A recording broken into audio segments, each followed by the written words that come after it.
You wake to the kind of silence that only high mountains know. It's not an empty silence.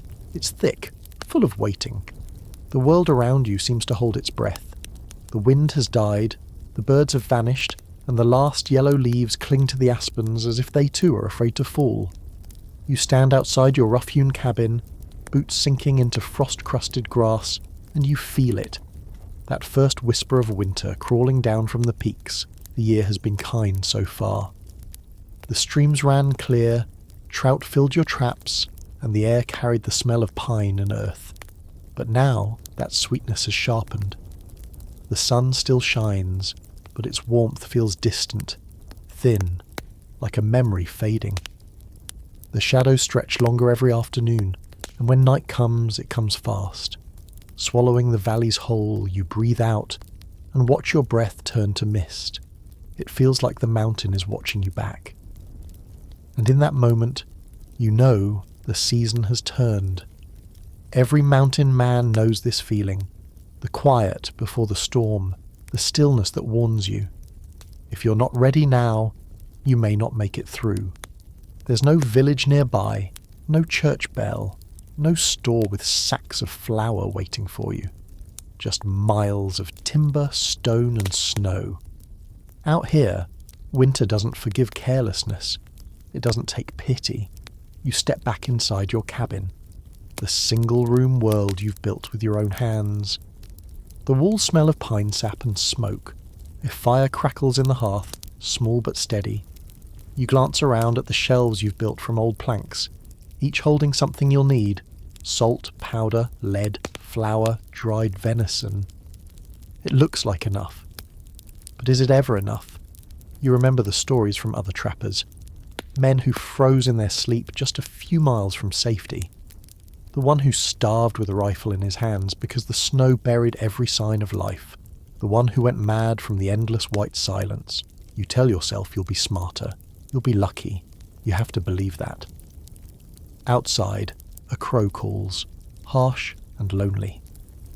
You pull your coat tighter and begin checking your traps one last time before the deep snow comes. The line runs along the riverbank, where the water still moves beneath a thin skin of ice. Your traps are empty today, and you feel a flicker of worry. Game has been scarce for a week now.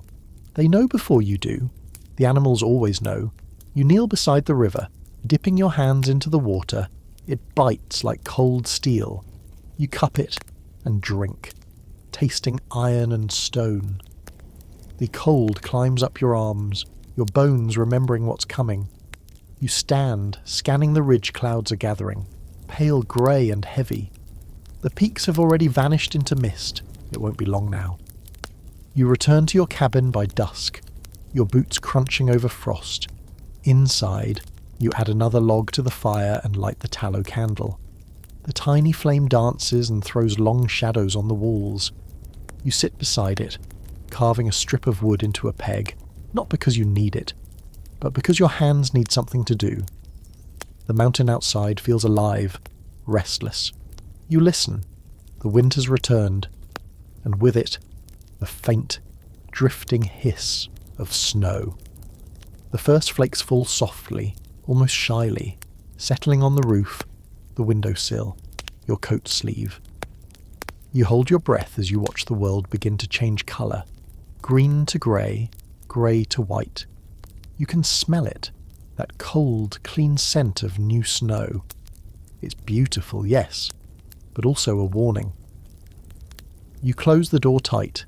You lay another fur blanket across the bedroll. You sit by the fire and pour a small cup of coffee boiled so strong it tastes like bark. You think of home, though you haven't seen it in years. The low valleys, the river towns, the sound of church bells. Out here there are no bells, no comfort, only survival. The mountain takes what it wants, and all a man can do is try to stay one step ahead of it. The fire pops, and a spark jumps to the floor. You stamp it out quickly. It reminds you how fragile everything is, how this cabin, this tiny space of warmth, is the only thing between you and the endless cold waiting outside. You lean back, listening to the storm grow stronger. Snow begins to hit the windows like soft hands. The The wind moans through the cracks. You pull your blanket tighter. You let your eyes rest on the fire. Its light flickers over the logs, over your face, over the tools on the wall, the rifle, the knife, the traps. Each one has earned its place. Each one will soon be tested again. Outside, the world is gone now, erased under white. Inside, the fire hums softly, a living thing. And as you sit there, you realise that winter has already begun its slow siege. This is the beginning of months without colour, without sound, only the steady fight between heat and cold, body and frost. But for now, in this moment, you still have the fire, you still have food, you still have strength in your hands. You take a slow breath and close your eyes. The snow keeps falling, and you drift in that half-sleep that trappers know, half awake, always listening, ready for the sound of something breaking outside a branch, a wolf, the wind changing direction. You wait for nothing and everything at once. Tomorrow you'll wake to a white world. The rivers will start to lock in ice, the trails will vanish, and every step outside your door will be heavier, slower. But tonight, the storm is still gentle, almost kind. It's letting you rest one last time. And as you lie there, wrapped in fur and flickering firelight, the silence returns, the same silence that began the day. Deep, ancient, endless. Only now you understand it. It's not the silence before the snow anymore. It's the silence of the snow, and it's here to stay. You built this cabin long before the first snow ever fell. Each log was wrestled from the earth with your own hands. Pine, spruce, sometimes fir. Cut, trimmed, lifted, and set into place with aching shoulders and blistered palms. You remember the sound of your axe echoing across the empty valley, the rhythm of labour that replaced the company of men. In those long summer days, you didn't just build walls, you built a promise that when winter came, you'd have a place to keep the dark at bay. Now that the cold has arrived, the cabin stands like a fortress of solitude. The roof sags a little under its own weight. The chinking between logs smells faintly of wet clay, and the window, just one small uneven square, frames a world slowly drowning in snow. It's rough, crooked and cold in the corners, but it's yours. Out here, that's everything. You step outside at dawn, your breath fogging the air, and look at your handiwork. The snow line has crept halfway down the slope. The trees glitter with frost, every branch wearing a coat of silver. It's beautiful, but you know beauty doesn't feed a man. The cabin will need tending, the logs sealed, the roof cleared, the firewood stacked high and dry. You begin to work, the sound of your axe ringing through the quiet morning. Every strike sends splinters flying. Every swing echoes through your bones.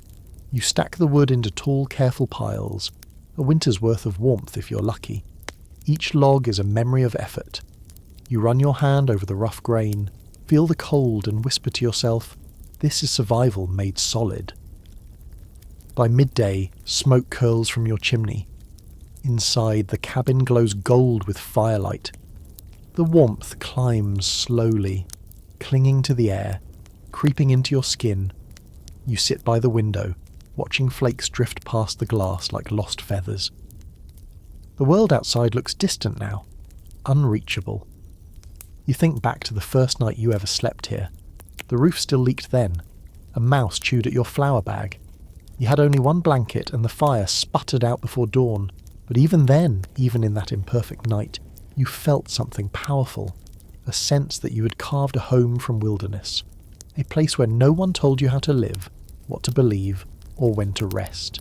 The cabin, for all its cracks and flaws, is freedom shaped in wood. You move to the table, a slab of pine resting on two sawhorses, and begin repairing your traps. Metal jaws, cold and stiff, need oiling. The smell of bear fat fills the air. You hum without realizing it. A tune from another life. Maybe something your father once sang when fixing harness straps by lantern light. The sound feels strange here, bouncing off the logs and fading into the quiet. Evening creeps in early. The sun dips behind the ridge, and the world outside fades into blue shadow. You light a single tallow candle. and watch the flame waver. The walls creak in the cold, as if the cabin itself breathes alongside you. It's easy to imagine voices in those creaks, ghosts of other trappers, men who once built their own cabins, who once sat just like this, staring into the same flickering glow. You pour a little whiskey into a tin cup and hold it close to the fire.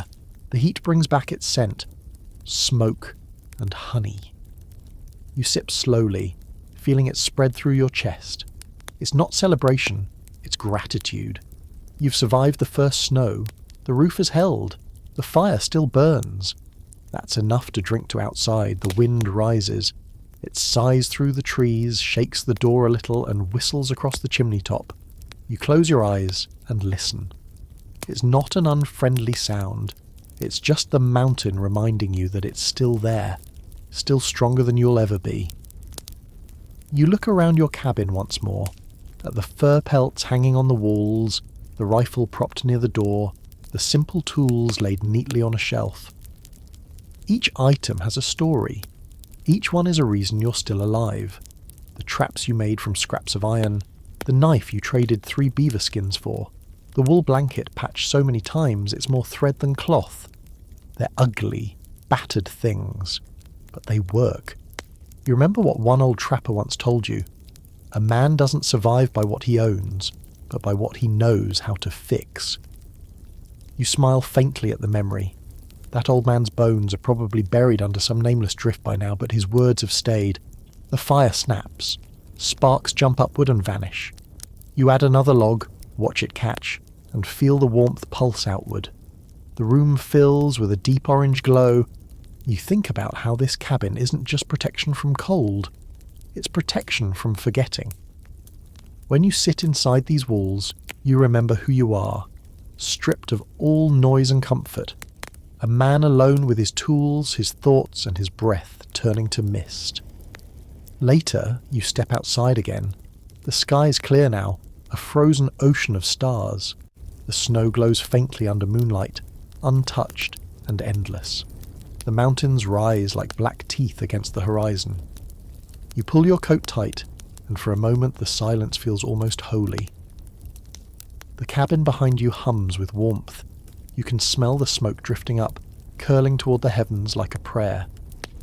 You stand there for a long while, letting the cold bite your face, your fingertips, your lungs. You need to feel it, the raw edge of the world. It's what keeps you honest. It reminds you that every comfort you have, you built yourself.